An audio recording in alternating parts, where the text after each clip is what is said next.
So today we're going to take a look at how do we know that an IATF certificate is a valid one. So from a previous video, we talked about 75,000 companies have official recognized IATF certificates. But if I'm an organization in the supply chain and I get a certificate from a potential supplier, how do I know whether that's a copied one, whether they've ever had an audit? How can we go about checking the validity of a certificate? There's a few things that our certificates have that make them valid. The first thing to look for is the IATF recognized registered logo.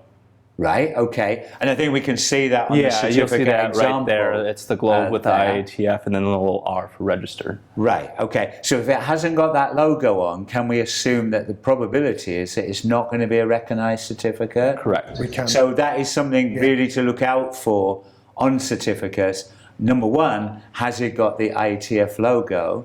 What else can we do? There's a couple of things. You can check the validity of a certificate on the website. So, all right, on the IATF Global Oversight. Yeah. Okay, and I think we can see an example of that. So, what do we have to put in that search field? So you would need to enter the IATF number, which is a unique number of 6 digits, possibly 7.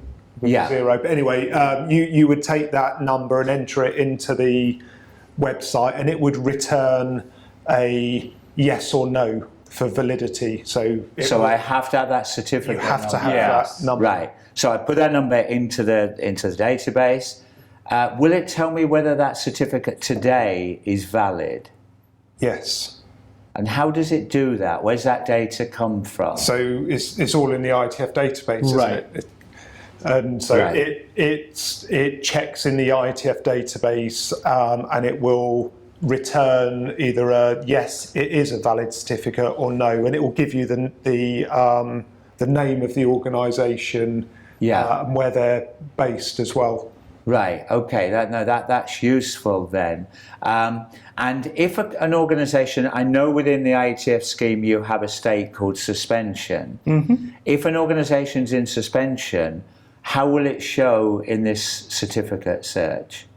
As valid. Yes. So a suspended certificate is valid. Very important there, yes. Right, okay. So even if it's under a state of suspension, it will still show as a valid certificate on the website. Right. Yeah. If an organisation does find evidence of a falsified IATF certificate, what would you recommend? Who should they contact? Tell us. So again, on the IATF website, you'll have the contact details for the 5 oversight offices. Okay. And just send that information to one of those offices, and that will trigger an investigation.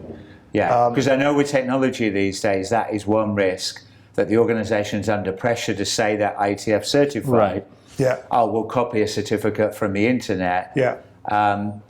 This is some sort of fail-safe mechanism for an organisation to better check, is that a valid certificate? Yeah, the other thing I'd say is the IATF have a relatively small number of certification bodies that are authorised to issue IATF certificates, so check on the website. It will show you our 41 certification bodies will say under contract with IATF. Yeah.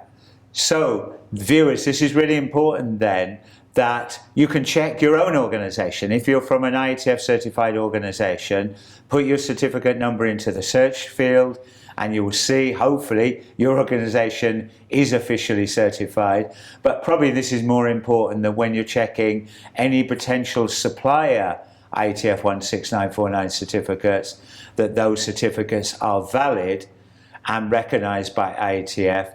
In the world as we live today, there are bound to be copyright certificates out there.